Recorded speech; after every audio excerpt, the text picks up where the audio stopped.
What is going on, everybody? And this right here is my winners and losers of last night's draft. So last night was the NBA draft, and it was filled with surprises, not only with picks but also trades.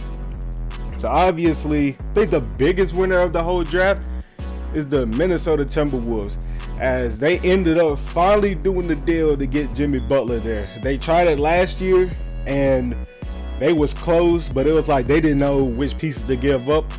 So now this year, they finally got it done. So they gave up Dunn and Levine, which I don't agree with them giving up Levine, but hey, it's whatever. And they gave up Chris Dunn, who was their fourth pick last year, and he just ain't developed yet. But now Minnesota has a scorer that they've been looking for. Well, not they scored, but like that established star on their team now in Jimmy Butler. And he's a great 3-and-D player. Well, not a 3-and-D, but he can score. He can play defense very well. One of the best two-way players in the league. So now, how would that impact the Bulls? Obviously, they're not going to make the playoffs. But with this young core of a team, they can actually do very well in the West. I give them about 3 years before they finally make some noise. With this starting five, it'll be Rubio, Butler, Wiggins, Gorgie Jang, and Karl-Anthony Towns. They're not gonna make any noise anytime soon, but give them about 3 years when they all finally like grow into themselves. Talking about the young core, not really talking about Butler, but like grow into their core. Then they'll actually be good. But my other winners are Philly, obviously, because they got Markelle Fultz, who I think he'll be a very good point guard playing with this young core with Simmons and Embiid and Dario Saric. Seen a post last night. It was like the Philadelphia fans are calling them the Feds because of Fultz, Embiid, Saric and Simmons. So it's like, watch out, the Feds are coming. I don't know. It's cool, but it's corny at the same time. But I see Philly in the same direction as Minnesota. Unless they get like an established star, they're not gonna make any noise anytime soon. But if they get a good coach, like a players coach, like Mark Jackson or even a Jeff Van Gundy or somebody. Well, Van Gundy's not a players coach, but he wasn't a bad coach. He was okay.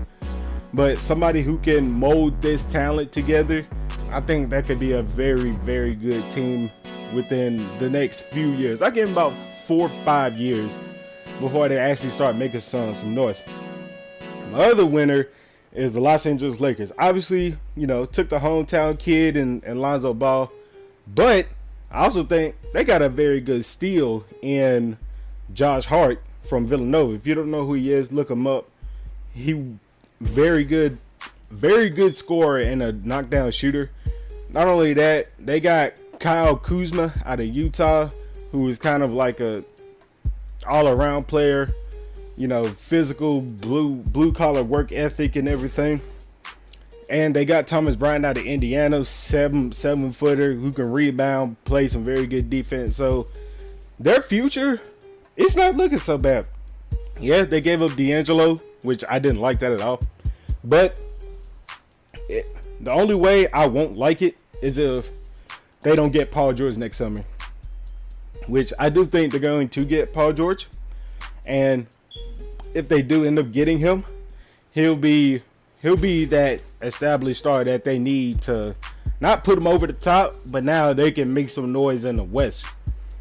My other winners got the Sacramento Kings, who took De'Aaron Fox with the 5th pick, who's a very good point guard. He just needs to mold. He needs to mold into the right point guard, kind of like how John Wall had to. And not only did they take him, they took Justin Jackson with the 15th or 16th pick, and that was a very good pick because he can score. He can score very, very good, and he can also play defense very, very good. He can guard positions 2 through 4, sometimes to 1. But the future of that team, it looks bright. Just need those players to like have the right team chemistry and mold together, and they'll end up being a very good team in the West for years to come. You also got the Charlotte Hornets, who took Malik Monk. Malik Monk's a very good scorer, so him and Kemba Walker can actually complement each other very well. They also have I guess kind of a young core, but they got the established stars on their team. And Dwight Howard, who, yeah, he's had his troubles in his past with the Rockets and the Lakers, and even this past season with the Hawks, but he's still that defensive player who can get you about a block and a half a game, maybe even two. And you got Al Jefferson, who's still a low post threat at times, who's not that bad. And they got a young defensive player in Michael Kidd-Gilchrist, who, if he can mold his defensive game, he can end up being a very good, not Tony Allen like, but kind of like how Justice Winslow of the Heat is right now, how he can lock down players at times and he can get credit for it. I think if he can do that, then Charlotte be very good. I do expect them to be in the playoffs within the next 2 years. Maybe this year, hover around the 7th AC, because you don't really gotta have that. You don't have to have that many wins in the East to really make the playoffs. And my last winner of this draft is obviously the Phoenix Suns. They took who I think is going to be the rookie of the year and the best player coming out of this class, and Josh Jackson, who got the offense of Andrew Wiggins, highly explosive and not afraid to get dirty. But he has the all-around game of Jimmy Butler. Blue collar work ethic, can do it all on both ends. A very good rebounder and everything. So, and they also picked up another shooter in Devon Reed from Miami, who has outstanding range. So I think with this team, they got a good balance of young players and veterans. You got your Tyson Chandlers and your Jared Dudleys and Eric Bledsoe. I guess you could say established veteran, kinda, maybe, I don't know. But this roster, it looks very well. Even though there are rumors that, Bledsoe is going to get traded, we don't really know yet. But if this team can stay together, they can get a much better head coach, because I don't think Earl Watson can really get the job done. If they end up getting a better head coach, then they can also make some noise in the West. Like, the West got much better in this draft. Now, over to my losers. I'm sorry. Some people might get offended by this. The Boston Celtics, the losers. Yes, I give them credit for picking Semi Ojeleye from SMU in the second round. That was a very good pick, a very good steal. But you took Jason Tatum, the 3rd overall pick. First of all, you didn't need the 3rd overall pick. If you're talking about going after Gordon Hayward and trying to get Paul George and trying to get Porzingis, what do you need with the 3rd pick? I'm sorry, it's an L. Because now they have an overabundance of small forwards for right now. So you got Crowder, Jaylen Brown, who you took with the 3rd pick last year, and now you have now you have Jason Tatum, who's another small forward. So if you do get Gordon Hayward, you do get Paul George, like, what are you gonna do? Are you gonna give up Crowder? Are you gonna give up Jaylen Brown? Are you gonna give up Avery Bradley? Like, they got choices that they're gonna have to make, because they got an overabundance of small forwards at this point right now. My other loser, I'm sorry, Knicks, losers. You took Fred Ntilikina. Hopefully I said his name right. I heard his name for the first time last night. You took Fred Ntilikina. Phil Jackson, I don't know what you are doing. I understand you got a steal last year in Porzingis, who's molding out very well. But now he don't even want to be on the team. So now, what are you gonna do with Porzingis? They don't know. They want to get rid of Melo. So now you bring in Fred Ntilikina in a terrible situation. Phil, I don't know what you're doing, because you had Dennis Smith Jr. on the board. I think Dennis Smith Jr. is going to end up way better than him. And Dennis Smith Jr. is one of the best athletic players in this draft. Probably the most athletic player in this draft. And you got him right there for you. He do have troubles, with the knee injuries and everything, and attitude and everything. But that's not hard to fix. But now you got Fred Ntilikina, who's coming into a terrible situation, and he don't know how to run the triangle. And Phil Jackson, he needs to go. James Dolan needs to go. Hornacek needs to go. Their whole front office just needs to go because Phil Jackson stealing money for the next at least 2 years, I think. James Dolan, I don't know what's wrong with him. He was supposed to be there last night, but no, he's part of a band and they had a concert, unfortunately, on that night. I don't know what you're doing. And Hornacek, he needs to go. I don't know why Phil Jackson is telling him to run the triangle when Hornacek's never been part of a triangle offense. Don't get me wrong. He's been with some very good teams in Utah, but he's never seen the triangle offense being ran like in his eyes for himself. He's never been part of that system. So how do you expect a coach to be good at something that he's never been a part of? And my last loser is the Miami Heat. That's an automatic L. You took Bam Adebayo.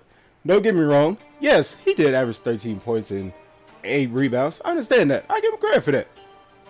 But when you're built like that, to me, he's a great value to Dwight Howard for right now. When you're built like that and you get out rebounded not only once, but in 2 games straight in the NCAA tournament where your team is really going to need you for rebounding, I'm sorry, it's an L. He is soft. He got out rebounded by UCLA. UCLA does not have that good of rebounders. Yeah, TJ Leaf is a very good offensive player, but that's all. He can't really rebound that well. Now, North Carolina, no, I understand. You got Kenny Miggs, who is much, I think in weight, he's bigger. But dog, again, you're built like Dwight Howard, and you couldn't even out-rebound Kenny Miggs. I'm sorry, you're soft. And if he does not mold into a good player, dog, you're going to get slandered by me. You better have one of the best work ethics, especially when you're in Miami. And Shane Battier is he's the director of player development, and he's been very good at developing some of these players in Miami. If you're not up to par, dog, you're not going to be good, and I will continue slandering you. But overall in this draft, this is a very good draft. Now, how many players do I expect to be all-stars from this draft?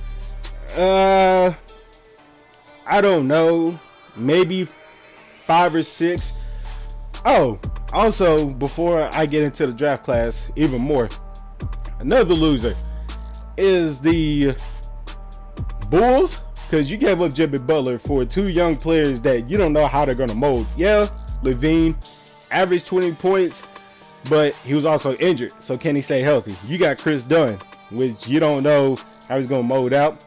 And you drafted Lauri Markkanen. You don't know how he's going to be. Yeah, he could be like a Dirk kind of player, pick and pop and post, but not with Hoiberg there. Hoiberg is not that very good of a coach. I'm sorry.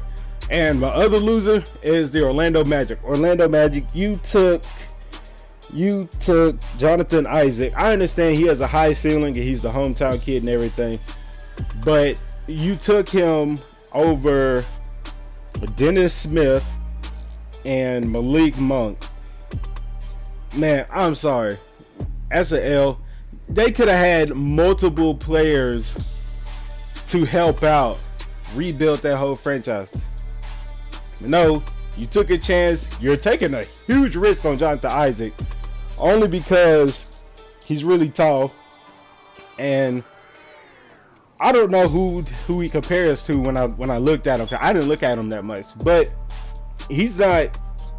I expect him to be good, but he ain't gonna be what I think the Magic are looking at him as in the future, because he's gonna have to get bigger.